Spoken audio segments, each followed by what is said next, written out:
বীরশ্রেষ্ঠ মতিউর রহমান গত পরশু ওনার মৃত্যুবার্ষিকী ছিল। 1971 সালের 20 আগস্ট পশ্চিম পাকিস্তানের করাচির কাছে মাসরুর বিমান ঘাঁটিতে ওই সময় তিনি পোস্টেড ছিলেন। মার্চে যখন যুদ্ধ শুরু হয় তখন কিন্তু তিনি পূর্ব পাকিস্তান মানে বাংলাদেশই ছিলেন।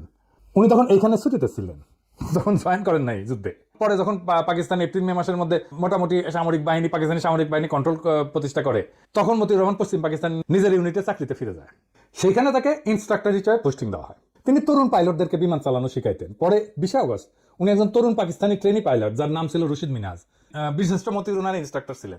তার সাথে একটা T-33 বিমান, যেটা পাইলটদের ট্রেনিং এ ব্যবহার করা হয়, সেটাতে একসাথে ওনারা ফ্লাই করতেছিলেন। T-33 কিন্তু কোনো যুদ্ধ বিমান না, এটা খালি ট্রেনিং এর কাজে ব্যবহার করা হয়। এই বিমানে রশিদ মিনাজের ট্রেনিং ফ্লাইটের সময় মতিউর রহমান ব্যাকসিটে ইনস্ট্রাক্টরের কন্ট্রোল ব্যবহার করে প্লেন নিয়ে ইন্ডিয়ার দিকে রওনা দেয়। 71 সালে পশ্চিম পাকিস্তান থেকে অন্য যে সমস্ত বাঙালি অফিসার, যেমন মেজর ডালিম, নূর, কর্নেল তাহির, মঞ্জুর, পালায় ভারতে গিয়ে যুদ্ধে যোগদান করে। ওরা কিন্তু স্থলপথেই পালাইছে। মতিউর আকাশপথে পালানোর পরিকল্পনা করে। আকাশপথে ট্রেনিং বিমান নিয়ে পালানোর সময় রশিদ মিনাজ যখন আসল উদ্দেশ্য টের পায়, তখন ককপিটের দুজনের মধ্যে ধস্তাধস্তি হয়। এর ফলে প্লেনটা ক্র্যাশ করে, দুজনেই মারা যায়। ভারতে পাকিস্তানের বিমান নিয়ে যাওয়া, নিজের জীবন দিয়ে ঠেকানোর জন্য পাকিস্তান রশিদ মিনহাজকে তাদের সর্বোচ্চ বীরত্ব সূচক পদক নিশানে হায়দার এটা প্রদান করে। মতিউর রহমানকে বাংলাদেশ বীরশ্রেষ্ঠ খেতাব প্রদান করে। দুইজনই দুই দেশের দুই শ্রেষ্ঠ খেতাব পায়। মতিউর রহমানকে পাকিস্তানে কবর দেওয়া হয়।